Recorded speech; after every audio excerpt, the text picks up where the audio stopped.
Welcome to Sam academy 987। ठीक है, तो आप सभी का मेरी चैनल पर स्वागत है। तो आज हम करेंगे भारतीय ऐतिहासिक चित्रकला एवं मूर्तिकला से संबंधित PYQ क्वेश्चन आंसर। ठीक है, ये जितने भी नोट्स मैंने बना रखे हैं वे सारे PYQ से को मिलाकर मैंने बनाए हुए हैं। RSSB के हों, STAT के हों, आपके नेट के हों, KVS के हों, NVS के हों या फिर रीट के, इन सभी के PYQ आपको इन नोट्स में मिलेंगे। और इन सभी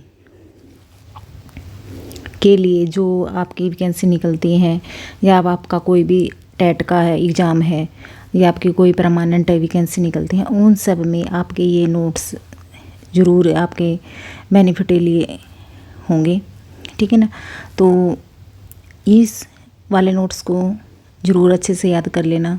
और मैं तो ये कहूँगी 3 से 4 बार ज़रूर कर लेना, आपको सारी चीज़ें अब अपने आप ही याद हो जाएंगी। ठीक है ना, और सबसे पहले चैनल को सब्सक्राइब कर देना ताकि मेरी हर वीडियो आपको मिलती रहे। चैनल को लाइक कर देना ताकि मुझे भी मोटिवेशन मिलता रहे।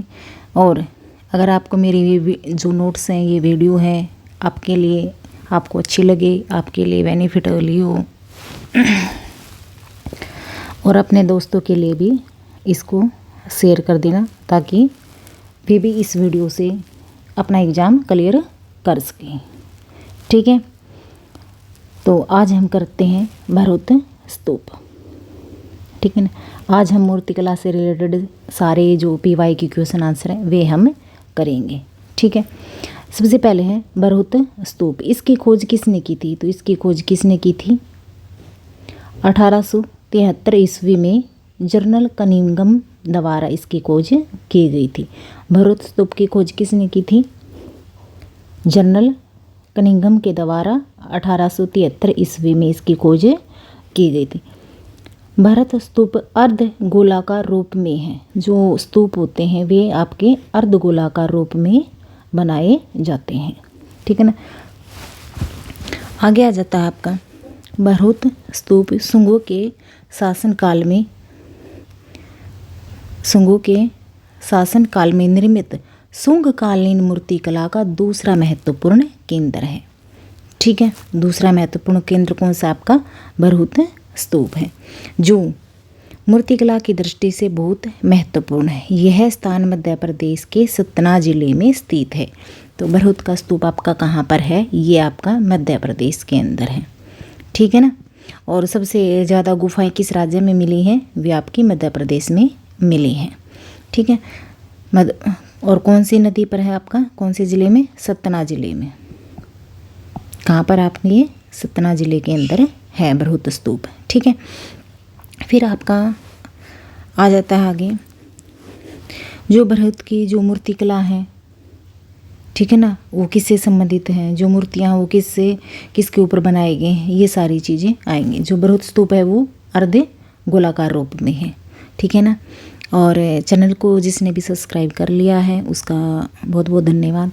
जिसने नहीं किया है वो चैनल को सब्सक्राइब ज़रूर कर लेना ताकि मेरी हर वीडियो आप तक पहुंच सके। ठीक है ना, अगर मेरे जो नोट्स हैं ये PYQ वाले, अगर आपको ये आपके लिए फ़ायदेमंद लगें और अपने दोस्तों के लिए भी शेयर कर देना ताकि उनका भी एग्ज़ाम क्लियर हो जाए। ठीक है, आगे करते हैं हम।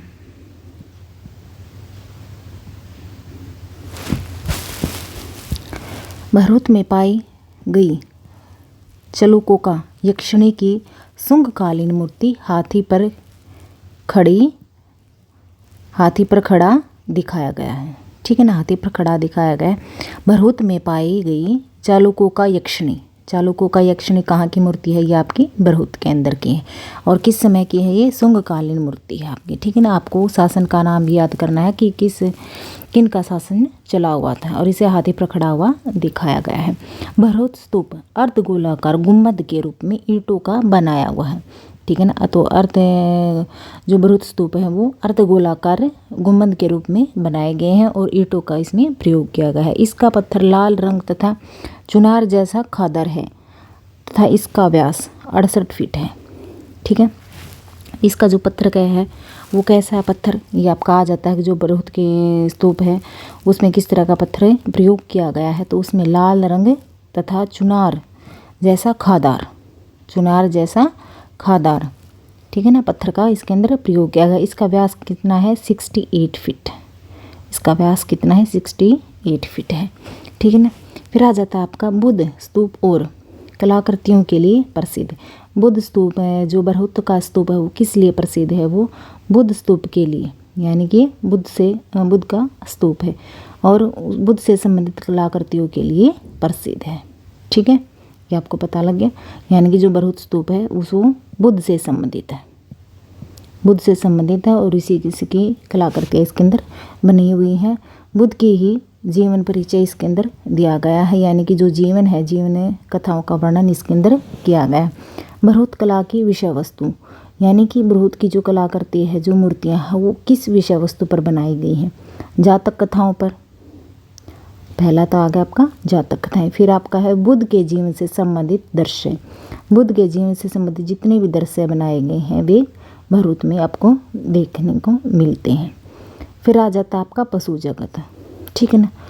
तो किन किन विषय वस्तुओं पर बरहुत की जो स्तूप की जो मूर्तियाँ बनाई गई हैं किन किन पर हैं, जातक कथाओं पर, बुद्ध के जीवन से संबंधित दृश्यों पर और पशु जगत पर, ठीक है। ये सारी चीज़ें आपको याद रखनी है। ये आपके PYQ क्वेश्चन आंसर के नोट्स हैं। ये मैंने वैसे नहीं लगा रखे कि ऊपर क्वेश्चन लिखा फिर मैंने 4 ऑप्शन दिए, फिर वो मैंने आपको टिक किया, फिर दूसरा क्वेश्चन निकाला, फिर वही क्वेश्चन दिया, उसके 4 ऑप्शन दिए, फिर उसका आंसर टिक किया। इसमें ना बहुत ज़्यादा टाइम वेस्ट होता है, बहुत ही ज़्यादा टाइम वेस्ट होता है, ठीक है। तो मैंने खुद भी जब मैंने अपना एग्ज़ाम क्लियर किया था तो मैंने ये नोट्स बनाए। मुझे लगा कि मुझे इन नोट्स की ज़रूरत है। सारे PYQ जो हैं किसी भी सब्जेक्ट के, मतलब आपके किसी भी स्टेट के टेट के हों, आपका दिल्ली का फाइन आर्ट का पेपर है, ड्राइंग का है, आपका KVS का, NVS का है, सभी को रिलेटेड मिक्स करके मैंने ये पूरा आपका टॉपिक वाइज लगा रखे हैं। ये नहीं है कि कोई कहीं नहीं, टॉपिक वाइज। जैसे आपका बरहुत के स्तूप के हैं, आपके मोहनजोदड़ो है, लोथल है, ठीक है ना, सिंधु घाटी सभ्यता आपकी, इनसे मतलब हर टॉपिक के PYQ उठा के वहाँ फिर उसके टॉपिक पे सेट कर रखे हैं। तो आपको कहीं भी कुछ भी, मुझे नहीं लगता जो मैं टॉपिक करवाऊँगी ना आपको वो आपको कहीं और करना पड़ेगा, ठीक है ना। आप और इन वीडियो को जितनी भी मैंने डाली हुई हैं अपनी सारी वीडियो को अगर आप 3 से 4 बार, हर एक वीडियो को 3 से 4 बार देखोगे ना आपको चीज़ें वैसे ही याद हो जाएंगी, ठीक है। नोट्स तो आपके ये पास है ही, जो मेरी वीडियो है वे आपके पास ही हैं, ठीक है ना। इनको आप 3 से 4 बार अगर आप वॉच कर लेते हो तो मुझे नहीं लगता कि आपको ऐसा हो कि कोई क्वेश्चन आपको पेपर में ना आए, ठीक है ना। आपके सारे आराम से क्लियर हो जाएंगे सारे आंसर, ठीक है ना। आप उस टाइम पे ये कहोगे हाँ मैडम की वीडियो अच्छी थी, ठीक है। आगे बढ़ते हैं।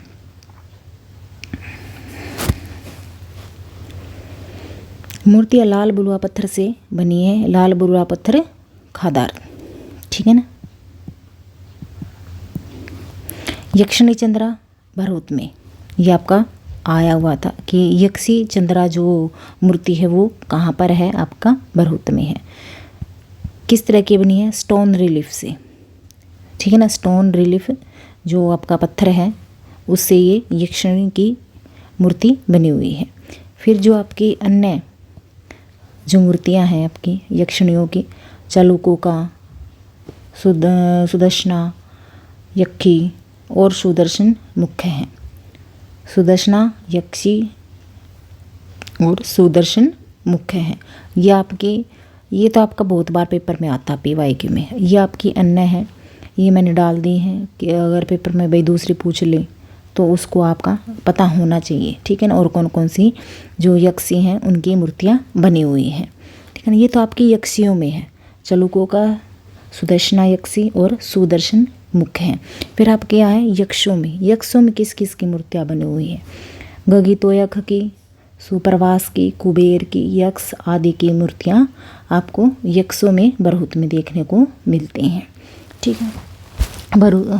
बरहुत के अधिकांश अवशेष कहाँ पर संग्रहित है? आपके कोलकाता में। ये आपको याद रखना है, ठीक है ना। भरूच के जो अधिकांश अवशेष हैं वो आपके कहाँ पर संग्रहित है? आपके कोलकाता के अंदर संग्रहित है, ठीक है ना। यही ज़्यादा पूछे जाते हैं कि जो बुद्ध बृहत कला है उसकी विषय वस्तु कौन सी है? जातक कथाएँ हैं, बुद्ध का जीवन है, ठीक है ना। इनसे ज़्यादा रिलेटेड आता है। जो मूर्तियाँ हैं वो कि कौन से पत्थर से बनी है? वे लाल बलुआ पत्थर से। जो यक्षी की मूर्ति है, यक्षी चंद्रा, वो कहाँ से है? वो बृहत से है, ठीक है ना। ये आपको याद रखनी है ये। और यक्षों में किस किस के हैं? आपकी गगनतोयक की, सुप्रभास की, कुबेर की, यक्ष आदि की मूर्तियाँ भरूच के अंदर हैं, ठीक है। फिर आ जाता है आपका माया का सोपान, भरूच वेदिका पर बना हुआ है। माया का सोपान कहाँ पर बनाया हुआ है? आपका भरूच वेदिका पर बनाया हुआ है। जेतवन का दान भरूच में है। जेतवन का दान जो है वो कहाँ पर है? ये आपका भरूच में है अंदर। बुद्ध के जीवन की 4 घटनाओं का अंकन भरूच से प्राप्त है। यानी कि जो बुद्ध के जीवन से संबंधित जो घटनाएं हैं उनमें से 4 घटना, उसके जो 4 घटनाएं हैं वे आपकी भरूच से प्राप्त होती हैं, ठीक है। और माया का सोपान ये आपको याद रखना है, ठीक है ना। माया का सोपान भरूच वेदिका पर बना हुआ है। जेतवन का दान भरूच में, ये आपको याद रखना है, ठीक है। खोज किसने की थी? खोज किसने की थी? ऐसे ही आप याद हो जाएंगे आपको। कनिंघम ने, ठीक है ना। कब की थी? 1873 में, ठीक है। ये आपको चीज़ें याद रखनी है। 1873 में कनिंघम के द्वारा, ठीक है। अब आ जाते हैं नेक्स्ट पेज हमारा।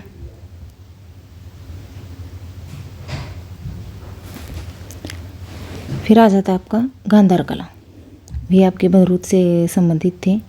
यह आता है आपका गांधार कला, ठीक है ना। भरूच से जितने भी PYQ आपके बन रहे थे वे बता दी। एस्टेट में पिछली बार आया था कि खोज किसने की थी? कनिंघम के द्वारा। कब की? 1873 के अंदर, ठीक है ना। और जैसे आपका DSSP में आया था, जो चालुक्यों की जो यक्षी की मूर्ति है वो कहाँ पर है? वो आपकी भरूच के अंदर है, ठीक है ना। ऐसे ही आपके क्वेश्चन आंसर पूछे जाते हैं, ठीक है ना। और कौन से पत्थर का प्रयोग किया गया है? चुनार लाल बलुआ पत्थर का प्रयोग किया गया है जो खादार जैसा है, ठीक है। आपको ये चीज़ें याद रखनी है।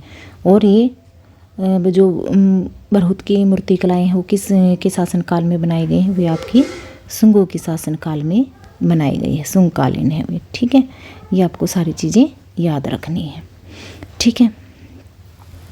अब आ जाता है आपका गांधार कला। दोनों ही इम्पोर्टेंट है आपके, भरूच स्तूप और गांधार कला, ठीक है। गांधार कला है, मथुरा कला है, ये आपकी सारी इम्पोर्टेंट है, ठीक है ना। फिर आ जाता है कि जो गांधार कला है, ठीक है, इसकी खोज, सबसे पहले खोज देखो। खोज किसने की? थोड़े मैंने है ना नोट्स इस तरह बना रखे हैं कि सेंटर में लेके और फिर कहीं कहीं से बुकों से उठाने पड़ते हैं ना, तो उसमें फिर थोड़ा सेट करने में चीज़ें दिक्कत आती हैं, और ठीक है ना। तो मैंने ये लिख रखे हैं। 1870 में डॉक्टर लिटनर के द्वारा इनकी खोज की गई थी। 1870 में डॉक्टर लिटनर के द्वारा, ठीक है ना। ये कहाँ पर है? पश्चिमी उत्तर भारत के क्षेत्र में इनका विकास हुआ। कहाँ पर? पश्चिमी उत्तर भारत के क्षेत्र में इनका विकास हुआ। समय 50 ईस्वी पूर्व से 300 ईस्वी पूर्व है। ये आपको समय भी याद रखना। गांधार कला का विकास कुषाण काल में हुआ। गांधार कला का विकास किसके काल में हुआ? कुषाण काल में, ठीक है ना। और इसमें किससे संबंधित मूर्तियाँ बनी हुई हैं गांधार कला में? बुद्ध की, ठीक है ना। मथुरा में बुद्ध की। ये आपको एक क्वेश्चन आएगा, मैं बताऊंगी आपको कि उसमें क्या ध्यान रखना है। उसमें है ना हम पजल हो जाते हैं कि गांधार टिक करें या मथुरा टिक करें, ठीक है ना। वो मैं आगे आएगा तब आपको क्लियर बताऊंगी, ठीक है। गांधार कला का विकास कुषाण काल में हुआ, ठीक है। फिर आ जाता है आपका भारतीय मूर्तिकला शैली और यूनानी शैली के सम्मिश्रण से गांधार कला का विकास हुआ, ठीक है ना। सम्मिश्रण से गांधार कला का विकास हुआ। भारतीय मूर्तिकला शैली और यूनानी शैली के सम्मिश्रण से गांधार कला का विकास हुआ है, जिससे बुद्ध और फिर आ जाता है आपका ये है गांधार स्कूल, जिसे बुद्ध और बौद्धिस्ट प्रतिभाओं में विशेषता हासिल थी। ये आता है आपका। इसमें कंफ्यूज होते हैं हम, देखो ये यहाँ पर आ गया गांधार स्कूल। वे कौन से स्कूल हैं? PYQ में ऐसे पूछा जाता है कि वे कौन से स्कूल हैं जिसे बुद्ध और बोधिसत्व प्रतिमाओं में, यानी कि मूर्तियाँ बनाने में, प्रतिमाओं में विशेषता हासिल है। ठीक है ना, वो आपको गांधार भी ऑप्शन देगा, वो आपको मथुरा भी ऑप्शन देगा, तो उसमें आपको गांधार टिक करना है। ठीक है ना। और सबसे अधिक मूर्तियाँ कहाँ कौन सी कला में बनी हुई है? आपके मथुरा में। बुद्ध की अधिक मूर्तियाँ बनी है आपकी मथुरा के अंदर, और विशेषता हासिल है वो आपकी गांधार में। ठीक है, तो ये चीज़ें आपको ध्यान रखनी है। फिर आ जाता है आपका गौतम बुद्ध को एशिया का ज्योतिपुंज कहा जाता है। गौतम बुद्ध है उसको गौतम बुद्ध को एशिया का ज्योतिपुंज कहा जाता है। ठीक है ना, ये चीज़ आपको याद रखनी है। मूर्तियों का निर्माण प्राय गहरे भूरे स्लेटी पत्थर में हुआ। मूर्तियों का निर्माण कैसे हुआ? गहरे भूरे। ये आपको पत्थरों का भी याद रखना है कि कौन से मतलब कला में किन पत्थरों का प्रयोग हुआ, कहाँ पर किन पत्थरों का प्रयोग हुआ है। ठीक है ना, गहरे भूरे स्लेटी रंग का, परंतु अपेक्षाकृत बाद में मिट्टी एवं प्लास्टर यानी कि टेराकोटा की मूर्तियाँ भी बनाई जाने लगी। ठीक है ना, मिट्टी की और टेराकोटा की भी मूर्तियाँ बनाई जाने लगी। ठीक है, चंडीगढ़ में मूर्तियों का उत्तम संग्रह है। जो गांधार कला की जो मूर्तियाँ हैं ज़्यादातर वे चंडीगढ़ में इन मूर्तियों का संग्रह भी आपको देखने को मिलता है। ठीक है ना, ये आपको याद रखना है। ठीक है, तो आपका गांधार कला का क्या होगा? गांधार कला का खोज किसने की? 1870 में डॉक्टर लिडनर के द्वारा। कहाँ पर है? इसमें उत्तर भारत के अंदर है। ठीक है, और ये गांधार कला का किसके काल में हुआ? कुषाण के काल में हुआ। ठीक है ना, ये आपको याद रखना है। ठीक है ना, विकास किस समय में हुआ? 50 ईस्वी से 300 ईस्वी पूर्व में इनका विकास हुआ। ठीक है ना, भारतीय मूर्ति शैली यूनानी शैली के सम्मिश्रण से गांधार कला का विकास। हाँ अच्छा, ये आ जाता है आपकी गांधार कला का विकास कैसे हुआ। तो गांधार कला का विकास कैसे हुआ? ये भारतीय मूर्ति कला और यूनानी शैली। ठीक है ना, भारतीय शैली प्लस यूनानी शैली। ठीक है ना, इन दोनों के सम्मिश्रण से आपकी गांधार कला का विकास हुआ। ठीक है, ये आपको याद रखना है। ये आपका PY में पूछा जाता है, बहुत बार पूछा जाता है। ठीक है ना, और उनसे फिर जुड़ते जुड़ते जो भी हैं वो मैंने इसमें नोट कर लिए थे। ठीक है ना। हाँ, दूसरा चैनल को सब्सक्राइब ज़रूर कर लेना ताकि मेरी हर वीडियो आपको मिलती रहे, और अपने दोस्तों के पास ज़रूर शेयर कर देना ताकि उनका भी पेपर क्लियर हो जाए। ठीक है ना, वो कहते हैं ना, कर भला हो भला। ठीक है, अगर आप दूसरों का भला करोगे तो आपका भी हो जाएगा। ठीक है, आगे बढ़ते हैं। ये ऊपर के क्वेश्चन आंसर रह गए थे, इसके भी कर लेते हैं एक बार। मूर्तिकला में काले स्लेटी मूर्तिकला में काले स्लेटी पत्थर का, यानी कि काले स्लेटी पत्थर से बनी हुई हैं मूर्तियाँ। 50,000 मूर्तियाँ बनी। जो मथुरा गांधार में है, जो बुद्ध की कितनी मूर्तियाँ बनी हैं? 50,000 मूर्तियाँ। शोभ्य के द्वारा मूर्ति भूमि स्पर्श दिखा गया है। ठीक है ना, ये आपको याद रखना है। अशोभ्य के द्वारा बुद्ध को भूमि स्पर्श करते हुए दिखाया गया। सबसे प्रसिद्ध मूर्ति मैत्रेय बुद्ध की है। सबसे प्रसिद्ध मूर्ति कौन सी है? मैत्रेय बुद्ध की है।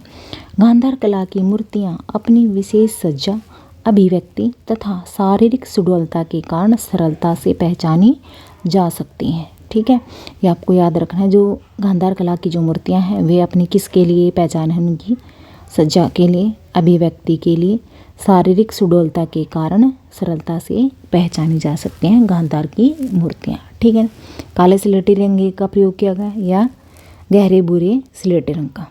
ठीक है ना, यानी कि डार्क कलर का, ग्रे कलर का या काले भूरे का। ठीक है ना, काले स्लेटी रंग का। ठीक है ना, और सबसे प्रसिद्ध मूर्ति कौन सी है? मैत्रेय बुद्ध की है। ये चीज़ें आपको याद रखनी है। ठीक है, आगे बढ़ते हैं। अब आ जाता है आपका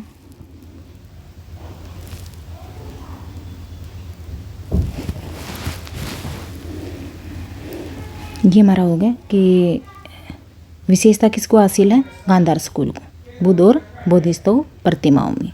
ठीक है ना, ये आपको कन्फ्यूज़ करेगा, ये ऑप्शन है, इसका विशेष ध्यान रखना है। सबसे अधिक मूर्तियाँ बनी हैं मथुरा के अंदर। ठीक है ना, ये आपको याद रखना है। इंडो ग्रीक कला को गांधार कला के नाम से भी जाना जाता है। इंडो ग्रीक कला होती है उसको गांधार कला के नाम से भी जाना जाता है। मूर्ति शिल्प चिस्ट स्लेटी पत्थर से निर्मित है। मूर्ति शिल्प चिस्ट स्लेटी पत्थर से निर्मित है। ठीक है ना, ये आपको याद रखना है।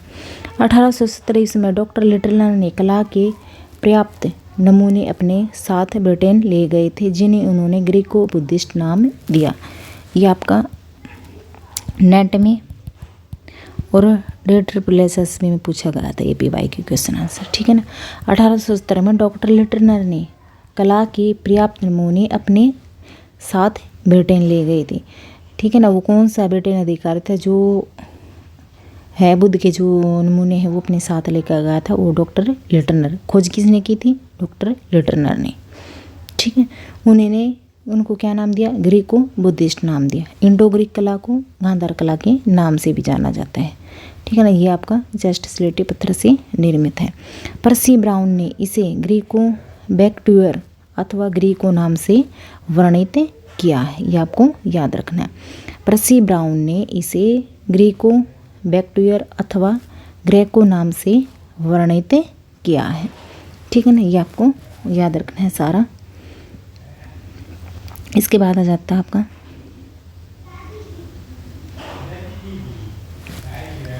मार्शल ने गांधार कला को कला की उपज कहा है। मार्शल ने गांधार कला को क्या बोला है? कला की उपज। ये आपको याद रखना है। बुद्ध प्रतिमा सर्वप्रथम निर्माण मथुरा कला में देखने को मिलता है। बुद्ध प्रतिमा सर्वप्रथम निर्माण मथुरा कला में देखो बुद्ध प्रतिमाओं का निर्माण सर्वप्रथम कहाँ देखने को मिलता है आपको? मथुरा कला में। अमरावती का प्राचीन नाम क्या है? धान्यकटक है। अमरावती का प्राचीन नाम क्या है? धान्यकटक। ठीक है ना। ये आपको याद रखना। भगवान बुद्ध को केश तथा मूछे से युक्त बनाया गया है। भगवान बुद्ध को केश तथा मूछों से युक्त कौन सी कला में बनाया गया है? आपके गांधार कलाओं में। ठीक है ना। गांधार शैली बुद्ध प्रतिमाओं में भूमि स्पर्श, ध्यान, धर्मचक्र परिवर्तन, अभय तथा वर्ध नामक मुद्राओं को प्रदर्शन मिलता है। ये कह रहा है कि गांधार शैली बुद्ध प्रतिमाओं में, जो गांधार की जो शैलियाँ हैं उनकी बुद्ध प्रतिमाओं में भूमि स्पर्श से संबंधित बुद्ध को दिखाया गया, ध्यान में बुद्ध को दिखाया गया, धर्म चक्र परिवर्तन में बुद्ध को दिखाया गया, अभय मुद्रा में और वर्ध में बुद्ध को दिखाया गया है। इन मूर्तियों में भूमि स्पर्श, ये आपको याद रखना है। बुद्ध को किन किन मुद्राओं में दिखाया गया है? भूमि स्पर्श, ध्यान, धर्म चक्र परिवर्तन, अभय मुद्रा और वर्ध। ये आपको याद रखना है। ठीक है। इसके बाद आ जाता है आपका सारनाथ से संबंधित क्वेश्चन आंसर आपके आ जाते हैं। ठीक है ना। सारनाथ, ये आपको याद रखना है। सारनाथ का पुराना नाम क्या है भाई? ऋषिपतन। ठीक है ना। ये आपको याद रखना है। ऋषिपतन या मर्गदाव था। ये आप याद रखोगे। बुद्ध ने पहला उपदेश अपने 5 भिक्षुकों को दिया या सुनाया। उसे बौद्ध साहित्य में धर्म चक्र परिवर्तन कहा जाता है। बौद्ध साहित्य में क्या कहा जाता है? धर्म चक्र परिवर्तन कहा जाता है। सारनाथ का पुराना नाम ऋषिपतन या मर्गदाव है। मर्गदाव का क्या मतलब है? हिरणों का जंगल। ठीक है ना। क्या नाम है? हिरणों का जंगल। ये आपको ध्यान रखना है। और वीडियो को कम से कम 3 से 4 बार देखोगे ना तो आपको चीज़ें वैसे ही याद हो जाएंगी। ठीक है ना। रिपीट करके देखते हैं। एक बार चीज़ें हमें मतलब थोड़ा समझने में टाइम लगेगा, फिर दूसरी बार करेंगे ना तो हमें उससे कम टाइम लगेगा, तीसरी बार करेंगे और भी इससे टाइम करेंगे, 4th बार में तो आप ये सोच के हाँ हो गया ऐसे आप करते हुए चले जाओगे। ठीक है ना। और अपना विश्वास बनाए रखना है कि हमारा पेपर हो जाएगा क्लियर। ठीक है। कालक्रम के अनुसार व्यवस्थित कीजिए। कालक्रम में सबसे पहले मौर्य वंश, फिर सुग, फिर कुषाण और फिर गुप्त। ये आपको क्रम में लगा रखें। ये क्रम में पूछा जाता है क्वेश्चन आंसर। ठीक है ना। ये आपका एचटेट में पूछा गया था पिछली बार। ये सारे मैंने PYQ लगा रखे हैं तो ऐसा नहीं है कि किसी में भी पूछ सकता है। जैसे अब एचटेट में पूछ लिया, या आपका रेट में भी पूछ सकता है, KVS में पूछ सकता है, NVS में पूछ सकता है। ठीक है ना। और ये क्रम से रिलेटेड जितने भी क्वेश्चन आंसर आते हैं ना, ये क्रम वाले तो आपके नेट में, ठीक है ना, और आपके DSSB में तो शायद कम ही पूछता है, वहाँ भी मतलब कम ही आते हैं। ठीक है। स्तूप के अवशेषों को स्थानांतरित कर दीर्घा में पुनः निर्माण किया गया भारतीय संग्रहालय कोलकाता में। ये आपका नेट में पूछा गया था, ठीक है। बुद्ध के अवशेषों को स्थानांतरित कर दीर्घा में पुनः निर्माण किया गया भारतीय कलकत्ता संग्रहालय में, ठीक है। बुद्ध धर्मचक्र प्रवर्तन मुद्रा से संबंधित है सारनाथ, ठीक है ना। धर्मचक्र प्रवर्तन मुद्रा से सारनाथ है संबंधित है, यानी कि बुद्ध ने अपना उपदेश कहाँ पर दिया था? सारनाथ में। कितने भिक्षुकों को? 5 को, ठीक है ना। और सारनाथ का पुराना नाम ऋषिपतन या मृगदाव है। मृगदाव का क्या मीनिंग है?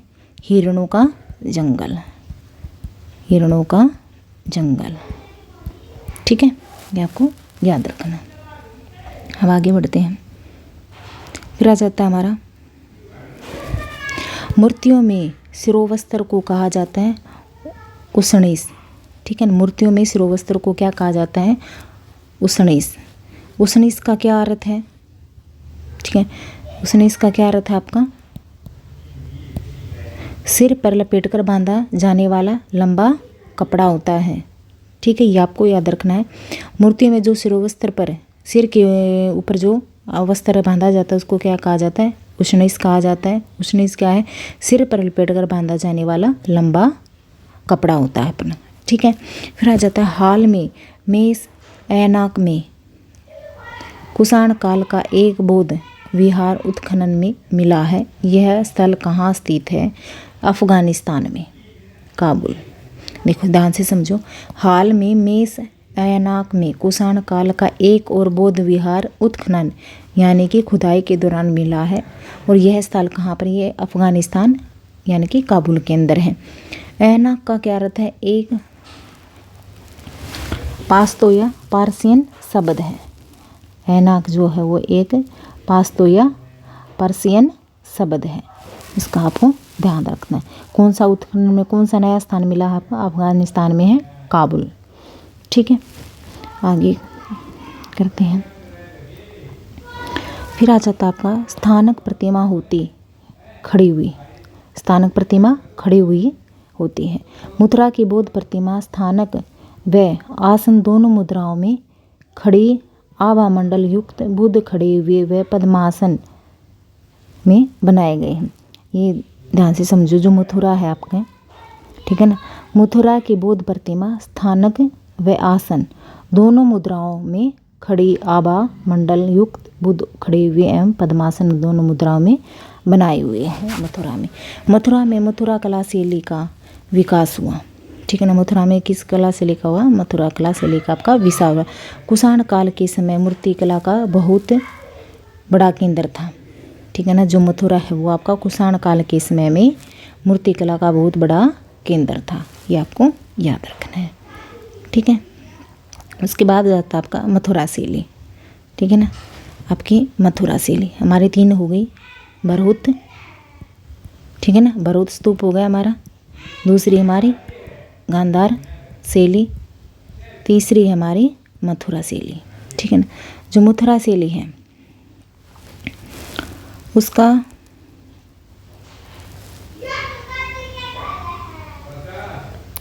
शुरू से ही कर लेते हैं, ठीक है। भगवान बुद्ध का साकार रूप सर्वप्रथम श्रेष्ठ ढंग से आया, यानी कि जो मथुरा शैली है, मथुरा के जो कलाकार हैं उन्होंने भगवान बुद्ध का जो साकार रूप है सर्वश्रेष्ठ ढंग से उसने प्रस्तुत किया। मधु मूर्तियाँ जो है वो लाल बुलवा पत्थर से बनी है, ये आपको याद रखना है। जो गांधार की मूर्तियाँ वे किससे बनी है? गहरे स्लेटी रंग से बनी हुई है या काले स्लेटी पत्थर से बनी हुई है, और इसकी लाल बुलवा पत्थर से बनी हुई है, ठीक है ना। तो कन्फ्यूज होने की ज़रूरत नहीं है आपको बिल्कुल भी। और जो बरहुत के हैं वे किस तरह बनी हुई है? वे आपके लाल बुलवा पत्थर खदार जैसे से, ठीक है ना, खदार जैसा पत्थर होता है उससे वे बनी हुई हैं, ठीक है। और ये इसमें जो मथुरा में है वो एक कनिष्क की मूर्ति भी बनी हुई है, ठीक है ना। यह आपका आ जाता है कि जो कनिष्क की मूर्ति है वो आपकी किस शैली के अंदर है? वो आपकी मथुरा शैली के अंदर है, ठीक है ना। ये आपका डेट प्लेस एसबी और एस्टेट में पूछा गया PY की क्वेश्चन आंसर है। ये तो आसानी है आपका, वैसे ही याद हो जाएंगे ये तो आपको। मथुरा शैली में जैन बौद्ध और वैष्णव तीनों धर्मों में शिल्प बनाए गए हैं आपके। जो मथुरा शैली है उसमें आपके जैन, बौद्ध और वैष्णव तीनों धर्मों के जो है शिल्प यानी कि मूर्तियाँ बनाई गई हैं। और वे कौन सी गुफाएं हैं जो जैन, बौद्ध और वैष्णव धर्मों के लिए जानी जाती है? कौन सी गुफाएं हैं आपकी? एलोरा की गुफाएं हैं। और तीनों धर्मों से संबंधित मूर्तियाँ बनी है आपकी मथुरा शैली में। ये आपको चीज़ें कनेक्ट करके याद रखनी पड़ेंगी। कुषाण सम्राट कनिष्क की आवक्स प्रतिमा पुरातत्व संग्रहालय मथुरा में संग्रहित है। जो कुषाण काल के सम्राट है कनिष्क, ठीक है ना, कनिष्क है वो कुषाण काल का सबसे महान सम्राट था, सबसे प्रसिद्ध शासक है माना जाता है। उसकी आवक्स प्रतिमा कहाँ पर है? मथुरा संग्रहालय में है। ठीक है, ये आपको याद रखना है। फिर आ जाता है आपका कुषाण राजाओं के समय गांधार की ही भांति मथुरा भी मूर्ति कला का प्रमुख केंद्र था। देखिए आ गया आपका कुषाण राजाओं के समय ही गांधार का विकास हुआ था और गांधार की भांति ही मथुरा भी मूर्ति कला का प्रमुख केंद्र था आपका। ठीक है, मथुरा शैली की मूर्तियाँ सफ़ेद, चित्तीदार, लाल खादार पत्थर से बनाई गई हैं जो सिकरी व बरहुत की खानों से मिलता है। ये है ना, आपको ऑप्शन के हिसाब से टिक करना पड़ता है। ठीक है ना, कहीं पर ऑप्शन में दे देखा लाल बुलवा पत्थर से बनी हुई हैं, यहाँ पर देखो ये आ गया मूर्तियाँ चित्तीदार, लाल खादार पत्थर। देखो लाल बुलवा सिंपल है, ये इसमें थोड़ा डिटेल से दिया चित्तीदार, लाल खादार पत्थर, ठीक है ना, से बनाए गए हैं जो कहाँ पर मिलता था? सिकरी व बरहुत की खानों से निकलता है। ठीक है ना, ये आपको याद रखना है। फिर आपका आ जाता है मथुरा कनिष्क काल का दूसरा प्रमुख केंद्र था। कनिष्क काल का पहला प्रमुख केंद्र कौन सा था? गांधार, और दूसरा आपका मथुरा। ये आपको याद रखना है आपको। ठीक है, फिर आ जाता है आपका प्रमुख मूर्तियाँ कौन कौन सी मिली हैं? बोधिस्तव, मैत्रेय की बोधिस्तव बैठी हुई प्रतिमा बुद्ध की, प्रसादिका की मूर्ति मिली है, सम्राट कनिष्क की मूर्ति मिली है। किसके काल में बनी है ये सारी मूर्तियाँ? कुषाण काल के समय में मथुरा संग्रहालय में सुरक्षित हैं और मथुरा शैली में बनी हुई।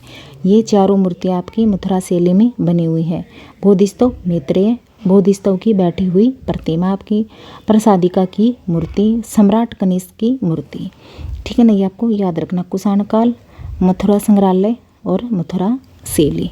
ठीक है, फिर आ जाता है आपका दक्षिणी भारत में उत्कृष्ट बौद्ध स्तूप अमरावती में स्थित है। दक्षिणी भारत में उत्कृष्ट बौद्ध स्तूप अमरावती में स्थित है। प्रमुख विशेषता है प्रबल गतिशीलता। ठीक है ना, ये आपको याद रखना है। फिर आ जाता है आपका अमरावती। अमरावती का पुराना नाम क्या था? मैंने पिछले अभी बताया है, पिछले जो पेज था मेरे नोट्स का उसमें याद करके कमेंट बॉक्स में लिखना, अभी के अभी लिखना। और ठीक है ना, जब भी इस वीडियो को देखो और जब भी मेरी ये मैं कहूँ कि अभी के अभी के लिखते मतलब याद करके लिखना, इससे है ना आपको रिवीजन भी हो जाएगी साथ के साथ, याद भी तो करनी है ना एग्जाम के लिए, उसके लिए। अमरावती स्तूप कहाँ पर है? कर्नाटक में। दूसरी शताब्दी में ये अमरावती जो है स्तूप बना है। को प्रकाश में लाने का श्रेय किसका? आपका कर्नल मैकेंजी का। देखो हर डिटेल लिख रखी है, ये नहीं है कि कोई आपका मतलब घुमा के भी दे देगा ना एग्जामिनर आपके पास कोई क्वेश्चन, तो आप उसका भी आंसर टिक कर सकते हो, ये देख लेना। अमरावती स्तूप कर्नाटक में दूसरी शताब्दी में प्रकाश में लाने का श्रेय कर्नल मैकेंजी का है। ठीक है ना, अभिलेख मौर्यकालीन ब्रह्मलिपि में पाए गए हैं। का निर्माण लगभग 200 ईस्वी वर्ष पूर्व सातवाहनों के समय में हुआ था। आंध्र नरेशों द्वारा किया गया था। ठीक है ना, आंध्र नरेशों के द्वारा किया गया था इसका आपका अमरावती का। ठीक है ना, ये अमरावती से रिलेटेड ही है ये सारा, ये आपका ये सारा अमरावती से संबंधित है आपका। ठीक है, आंध्र प्रदेश नरेशों द्वारा किया गया था। जेम्स ब्रजेश ने 1881 ईस्वी में अमरावती का उत्खनन करवाया, यानी कि खोदने का काम करवाया। ठीक है, खोदने का काम किसने करवाया? आपका जेम्स बर्जेस ने। जेम्स बर्जेस के द्वारा 1881 में करवाया गया। पुराना नाम वो आप लिख के बताओगे कमेंट बॉक्स में। स्तूप को प्रकाश में लाने का श्रेय कर्नल मैकेंजी का है, कर्नाटक में है, दूसरी शताब्दी में है। मौर्यकालीन ब्रह्मलिपि में अभिलेख पाए गए हैं। ठीक है ना, ये आपको याद रखना है। इसके अंदर है अमरावती स्तूप में दक्षिणी भारत में उत्कृष्ट बौद्ध स्तूप अमरावती में स्थित है। प्रमुख विशेषता क्या है? प्रबल गतिशीलता इसकी प्रमुख विशेषता आपकी। ठीक है, ये आपका हो गया कंप्लीट। अभी 3 ही है आपके।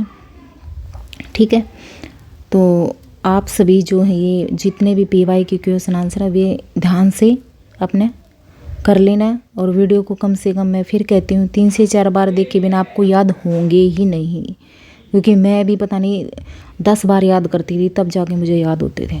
ठीक है, देखो एग्ज़ाम क्लियर करना है तो चीज़ें तो मतलब बार बार रिपीट करके हमने पढ़नी ही पड़ेंगी। ठीक है ना, ऐसा कोई नहीं है कि जिसने एक बार पढ़ लिया और सब कुछ याद होगा, ऐसा कोई भी नहीं होता है। ठीक है, आपको चीज़ें याद करनी ही करनी पड़ती हैं। ठीक है, जिसने चैनल को सब्सक्राइब नहीं किया है तो आप चैनल को सब्सक्राइब ज़रूर कर लेना, ताकि मेरी हर वीडियो आपको मिलती रहे। ठीक है ना, ओके।